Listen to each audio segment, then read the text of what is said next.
কাইলৈ অন্ত পৰিব কাজিৰঙা ৰাষ্ট্ৰীয় উদ্যানৰ পৰ্যটন বৰ্ষ বাৰিষা আগমনৰ লগে লগে পৰ্যটকৰ বাবে বন্ধ হ'ব ৰাষ্ট্ৰীয় উদ্যানৰ দুৱাৰ চলিত পৰ্যটন বৰ্ষত ব্যাঘ্ৰ দৰ্শনৰ বাবে যথেষ্ট সংখ্যক পৰ্যটক উপস্থিত হৈছে ৰাষ্ট্ৰীয় উদ্যানখনত প্ৰধানমন্ত্ৰী নৰেন্দ্ৰ মোদীকে ধৰি বহু হাই প্ৰফাইল নেতাও কাজিৰঙাত হাতী সাফাৰী আৰু জীপ সাফাৰীৰে উপভোগ কৰে নৈসৰ্গিক সৌন্দৰ্য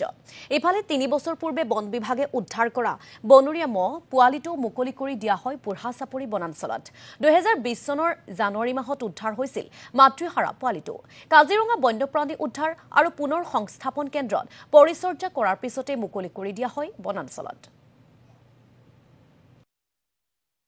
যোৱা 23-24 বৰ্ষৰ পৰ্যটকৰ সংখ্যা বৃদ্ধি পালে যথেষ্ট আৰু আসলতে আমি এই ব্যৱসায়টো এবাৰ মই নতুনকৈ আৰম্ভ কৰিছিলোঁ আৰু প্ৰথম আৰম্ভ কৰিয়ে আমি ইয়াৰ পৰা যিটো মানে আশা কৰিছিলোঁ আশা কৰাতকৈ অলপ বেছি ভাল হৈছে নিশ্চয়কৈ আৰু কিন্তু ইয়াতে মানে মই এটা বস্তু লক্ষ্য কৰিছোঁ কংক্ৰিটতকৈ বিদেশী যিসকল পৰ্যটক আহে এনেকুৱা থলুৱাভাৱে নিৰ্মিত বাঁহ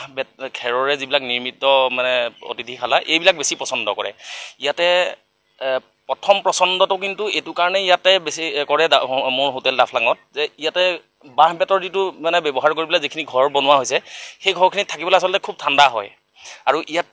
উইদাউট এচিত একদম ধুনীয়াকৈ সুন্দৰকৈ থাকিব পাৰে কেতিয়াবা প্ৰয়োজন হয় ফেন এখনৰ আৰু সেইটো কাৰণে প্ৰথম মানে পচন্দ বাহিৰৰ পৰ্যটকসকলৰ কাৰণে আৰু কাজিৰঙাখনত আচলতে অলপ কিছুমান এনেকুৱা বিভিন্ন ধৰণত কৰিবলগীয়া যথেষ্ট কাম আছে আৰু মই ভাবোঁ যে কাজিৰঙাখন নেশ্যনেল পাৰ্ক হিচাপে চোৱাৰ পিছতো কিছুমান কাম আৰু চৰকাৰীভাৱে কৰাৰ কিন্তু প্ৰয়োজনীয়তা আছে ধৰক আপোনাৰ যিসকল কংক্ৰিটৰ ডাঙৰ ডাঙৰ অট্টালিকা বনাইছে সেইবিলাকে গাঁৱৰ মানুহবিলাকক লাভান্বিত কৰা নাই এনেকৈ যদি ক্ষুদ্ৰ ক্ষুদ্ৰ ব্যৱসায়বিলাক মানে আৰম্ভ কৰিলে মানে তেতিয়া আমাৰ গাঁৱৰ মানুহবিলাকৰ আচলতে প্ৰকৃততে উপকাৰ হ'ব বনৰীয়া মহ আচলতে আমাৰ যিটো এশিঙীয়া গড় আমাৰ বনৰীয়া মহ তাতকৈও বেছিকৈ এণ্ডেঞ্জাৰ্ড আমাৰ যদি গড়ৰ সংখ্যা প্ৰায় 3000ৰ ওপৰ আছে আৰু 2খন দেশত আছে বনৰীয়া মহ অকল ভাৰতবৰ্ষতে আছে আৰু চবতকৈ বেছি 90% অসমত আছে গতিকে ইয়াৰ সংৰক্ষণৰ প্ৰতি আমাৰ অসমীয়া মানুহে আৰু আমাৰ ভাৰতবৰ্ষৰ যিখিনি ফৰেষ্ট ডিপাৰ্টমেণ্ট আছে তেওঁলোক যিমানখিনি হয়তো পদক্ষেপ ল'ব লাগিছিল আমি সেইটো লোৱা নাই আমাৰ ৰেস্কিউ ৰিহেবিলিটেশ্যনৰ যিটো প্ৰক্ৰিয়া সেই প্ৰক্ৰিয়াত এইটো হ'ল পঞ্চমটো বনৰীয়া মহ যিটো সৰু পোৱালি অৱস্থাতে আহিছিলে আৰু এনেকুৱা পোৱালিবিলাক তেওঁলোকৰ ইমিউনিটি যিটো ৰোগ প্ৰতিৰোধক ব্যৱস্থা সেইটো বৰ মানে সেইটো ডেভেলপ নহয় একেবাৰে গতিকে তেওঁলোকৰ যিকোনো সময়ত ইনফেকশ্যন হ'ব পাৰে